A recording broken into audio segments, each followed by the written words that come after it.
What value are you adding? What impact are you having?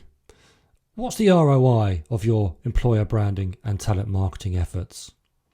Increasingly, businesses are asking these questions, and as practitioners, we know we need to get better at answering them. Lots of people are telling us we need to do this, but what I'm noticing is that there aren't many people out there showing us how to do this. So in this video, I'm going to try and give a quick example of one way that we can. Let's dive in.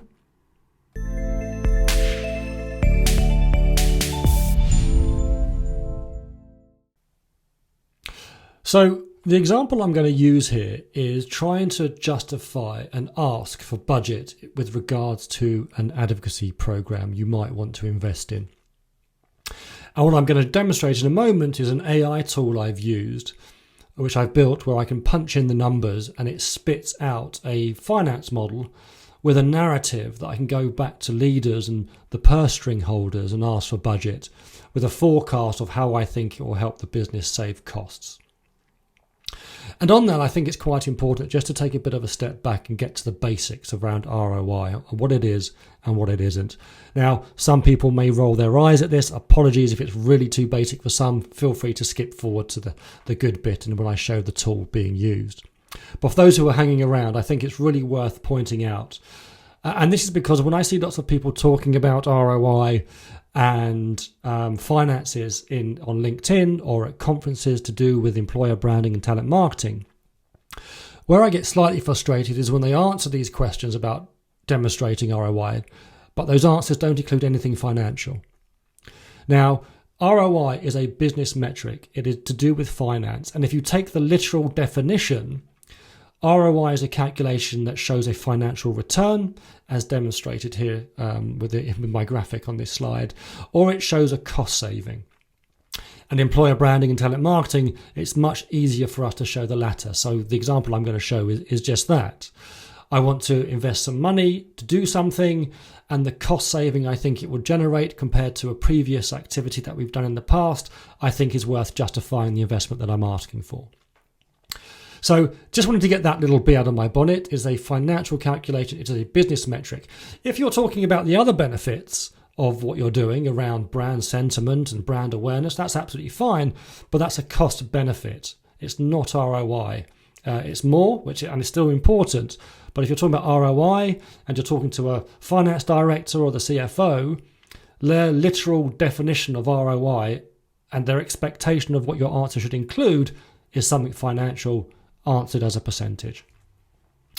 So the next problem that I find when trying to answer the ROI question is people say, what's the ROI of employer branding? What's the ROI of talent marketing? Now, I get where these questions come from, but they're too big, they cover too much, and they're impossible to answer. So you need to break things down. And to be able to answer an ROI question properly, succinctly, with a financial element, it needs to have three things, right? It needs to be activity specific, it needs to be time bound, and as I've said already ad nauseum, I think, it needs to include something financial. So instead of saying, what's the ROI of employer branding, a better question to ask would be something like this, which breaks down those components I've just mentioned. What if we divert some of our resources to advocacy, so it's activity specific, over a 6 to 9 month period, so it's time bound, for more cost efficient impact to our branding, employer branding and marketing efforts. So that cost efficiency is the financial piece. So I just wanted to cover that off just to make sure we're on the same kind of platform in terms of our understanding of what ROI is and the type of ROI question to ask versus what the ones that typically gets asked, which sets us up for failure. So before I jump into the tool and show you how it works, I just want to cover off what it includes. And for this, we need those three components. So first and foremost, I'm going to punch in the investment I'm asking for. And then in this version, what I'm doing is a cost comparison of advocacy as an approach to have an impact on our employer brand and talent marketing versus trying to get the similar output and similar results if I was to use media spend and invest in a marketing agency to do the equivalent level of creative output. Now, I'm not bashing media, I'm not bashing marketing agencies. I've worked in them, they obviously deliver a very good service, but if I'm working internally, there's got to be some kind of comparison. And in this example, I'm using that. Right, so that's a bit of foundation. Hope that's helpful for everyone. Let's now jump into the tool and show you how this works.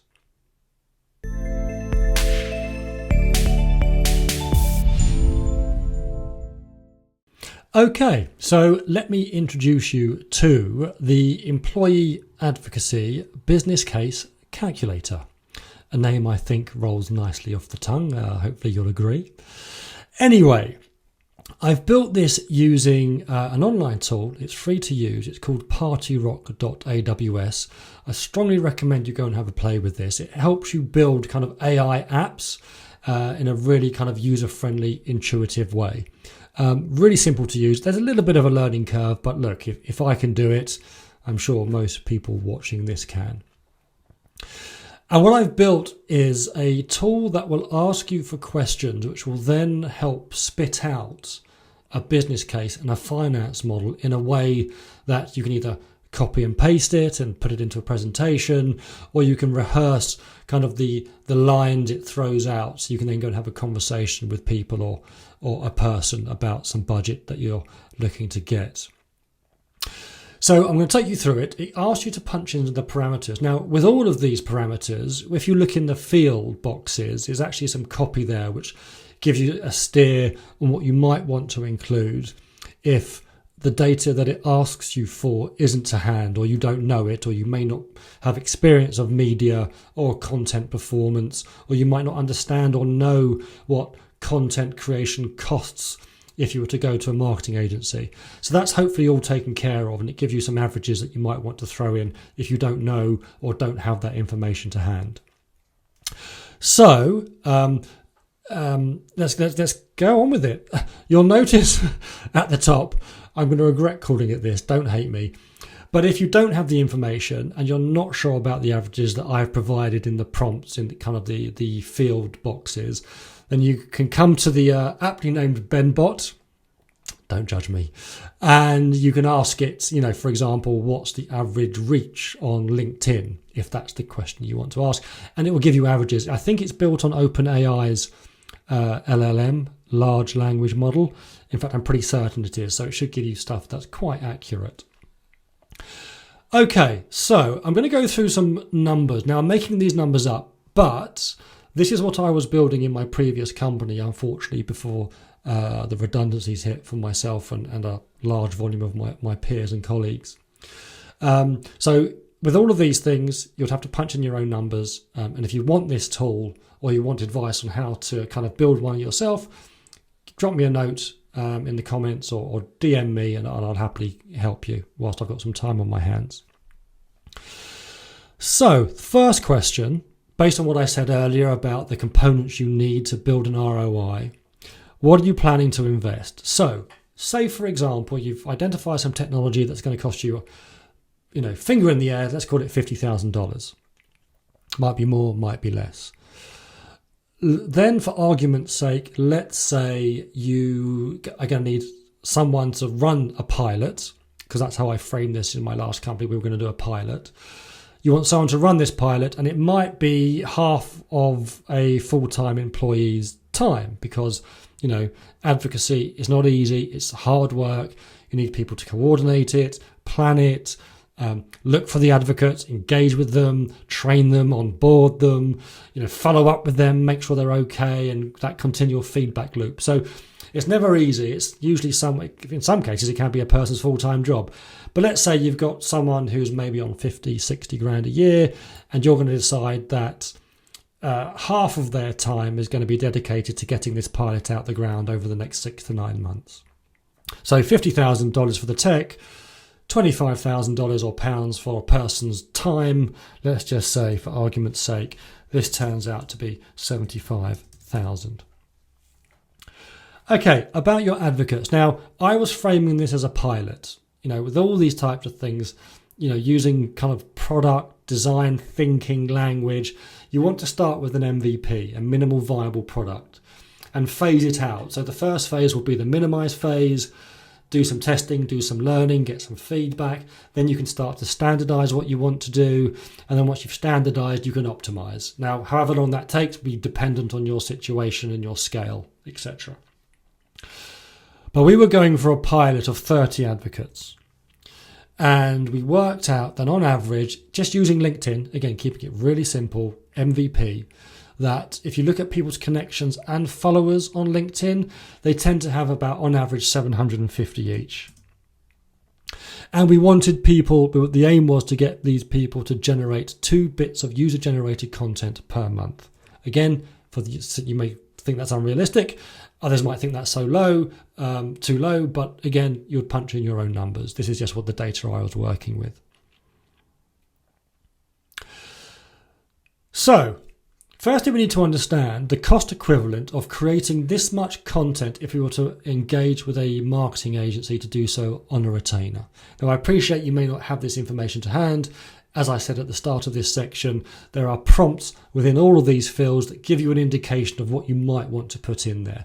If not, go and ask the chatbot function I've got at the top of the tool. So let's say, for example, if you went to an agency and you wanted them to create 1 bit of short form content on a retainer, and you kind of understand what a junior copywriter would cost you per hour, because that's how agencies charge, then let's just say, keeping it really conservative, because you want this to stand up to scrutiny and you'd stand up to challenge in the end. Let's just say, for example, that would cost you £25 just for 1 short form piece of copy, a couple of 100 words to go on a social post for an advocate. Now you move across and you go, well, what would short form copy and an image cost me if I was to go to an agency? And you have a junior copywriter, a junior art worker, you may have a kind of a creative director overlooking it. But again, keeping it really conservative, these numbers are really low. Let's just say, for example, that would cost you £50 to create 1 asset.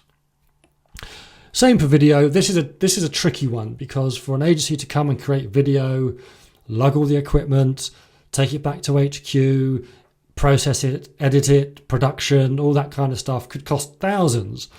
But again, in the name, in keeping this really conservative with numbers that stand up to scrutiny, let's just say £350. Now, I know a lot of people will look at that figure and go, I wish, but work with me here. Now, so we know we've punched in what we think the creative equivalent would be for the content creation part of this ROI calculation. Now, what average content performance do you tend to get? Some people will know this. I'm very fortunate. I've worked with media. I've worked with content strategy and social media strategy in my time. So I've got a rough idea. Again, using just LinkedIn, average reach on a personal profile, I searched it recently, and it's saying roughly 5%. So if you have 100 connections or followers and you share something, 5 of them would see it. Engagement rate, again, using the same methodology, the same logic, I know for a personal profile is currently running at about 3%. And click-throughs, again, pinch of salt, completely appreciate that not every piece of content an advocate shares will have a link in it, but it's something just to build the model. But again, through personal profiles, that's roughly anything, from sub 1% up to 3%. So let's just go, 2%. Okay, now you need to know kind of performance, media performance, typically speaking. Again, keeping it simple, MVP, using averages that I know. On LinkedIn, which is notoriously the most expensive social platform when it comes to media costs. If you Google this or ask a generative AI tool of your choice, on LinkedIn, a cost for 1,000 impressions, CPM, is roughly £7.50. And for clicks, let's say it's roughly, if you ask Google, it says between £3 to £5. Let's say £3.50. Now you want to know, and I'll come on to this more in a moment, but now you want to know how many clicks do you need to get a certain amount of applications. So for example, in a previous company I've worked for, we could work out by looking at the data that for every 100 clicks our job ads got or our content got, for every 100 clicks we would get 15 applications. So let's put this at 15%. And I've worked in another company where I knew that for every 100 applications we would make 5 hires. So it's 5% applications to hires. Okay, so you've put in all your parameters. Now we're going to let this thing work its magic. And what it's going to do is provide the building blocks to build up to the ROI conversation, but will give you the detail you need to stand up to the scrutiny you might get from a finance director or a CFO, who in my experience are very good at pointing to something and saying, tell me how you got that figure, because they won't necessarily take it on face value. So we press the button and let's start building the building blocks of the conversation you might want to have. You might want all of it, you might want part of it. I've gone into the details so you can pick and choose the bits you want versus not providing something that for some people might be quite essential. So let's start with the basics. You start with 30 advocates, 750 connections each. You're looking at a potential community size of roughly 22,500. That's kind of the foundation metric you need for which everything else is now built on. If 30 advocates sharing 2 bits of content, you're looking at 720 pieces of content a year, or roughly 60 a month. Now, for argument's sake, what I've done is split that out evenly between the typical type of content assets that an advocate would share. That would either be a short form copy on its own, short form copy with a static image. You can imagine they're at a conference, they could take a selfie and write a bit of blurb, or short form copy with a video, which might just be, again, selfie video, or, they're quite prolific on social media already and they've got tripods and they can do it a bit more professionally. But either way, those type of the assets you get, and we're just saying you split them out evenly. So for 720 total assets a year divided by these 3 different formats means you get 240 of each of those formats a year. Now we get into content performance. So using the metrics, the data we punched in, the averages we used earlier, 5% reach from that audience we've created would be seen by that many people, 1,125 people. If you're pushing out 720 posts a year, what that does is give you 810,000 impressions, which would be roughly 67,500 impressions a month. Again, using the engagement rate of 3% with the same impressions, that works out at 24,300 engagements per year, engagements being likes, comments, that kind of thing. And brand impact by way of click-throughs, 2% click-through rate on that many impressions, you're looking at 16,200 click-throughs. But now we know kind of the brand impact and clicks, engagements and impressions. We can now add the media costs to those to see what the monetary value would be potentially. So let's do that. So that many impressions at £7.50 per 1,000 impressions means you would have to pay roughly $6,000 to achieve the equivalent results if you were to do that and want to do that with media spend alone. If you go to the clicks, you've got that many clicks, 16,200, at a cost per click of £3.50, which we put in earlier on LinkedIn. That would be a kind of a media cost. To do that with media alone, as opposed to advocacy activity, would be 56,700 a year, which gives you a total media cost comparison of £62,775 per year. So that's part of the equation.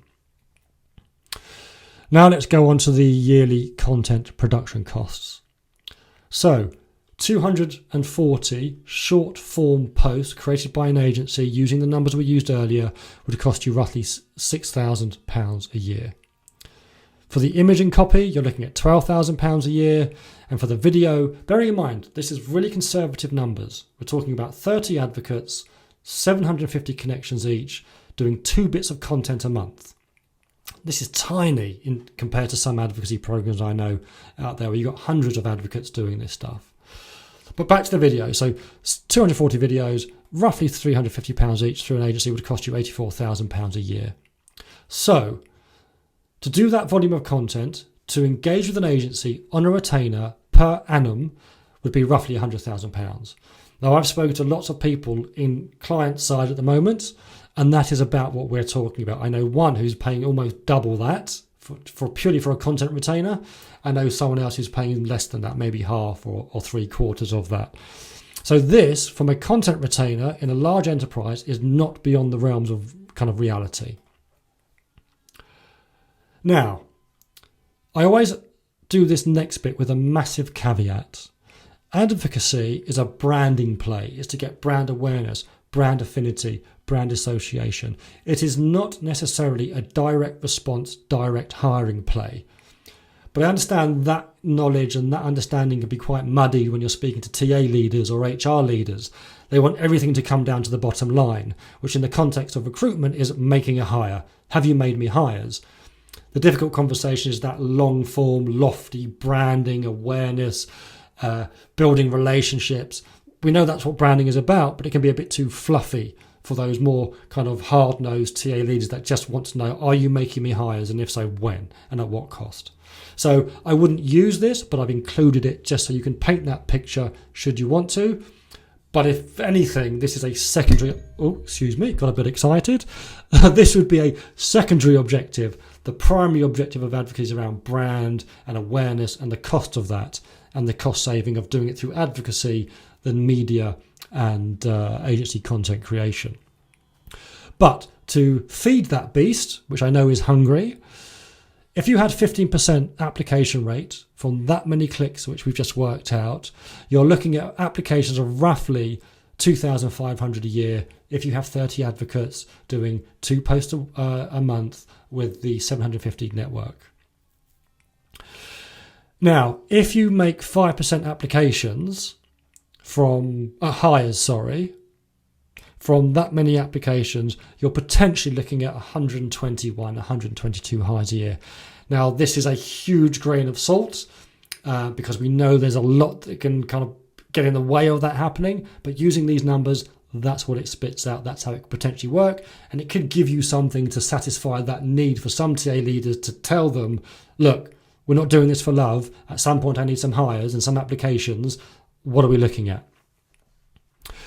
If you then do that cost per application, cost per hire, if you take the original 75,000, divide it by that many applications, by this measure, by this working out, you're looking at kind of £30, £31 per application. And from a hire perspective, you're looking at kind of just over £600 per hire.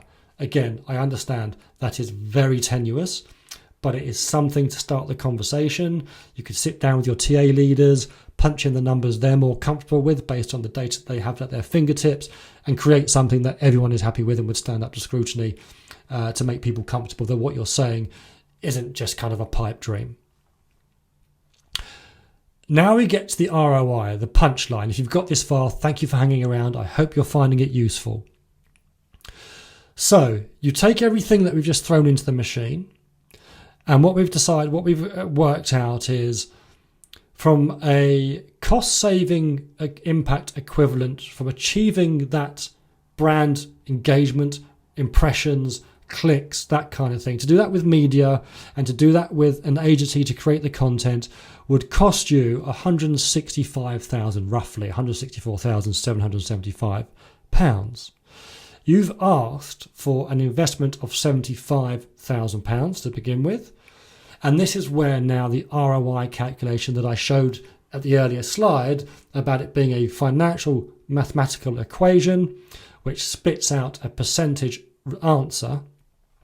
You can see here that if you take that potential cost forecast, throw in the investment you're asking for, you're now looking at a forecasted ROI of 219%, roughly 220%, which is about right. You're asking for 75,000. The cost equivalent to achieve this through other means, i.e. media and agency creativity, would be 165,000. So it's, you're making slightly more than double to generate the brand and marketing impact that you're after. So, quite detailed, probably too detailed for some, I appreciate that, but hopefully there's something there that will help you. And I hope that this model it gives you some support in having the ROI conversations and elevating them to the level you need to get to with the stakeholders that you need to have those conversations with. If you'd like this model or you'd like me to help you build your own, send me a direct message, drop me a comment, and whilst I've got time on my hands, I'll be more than happy to help. Anyway, good luck, and hopefully see you soon.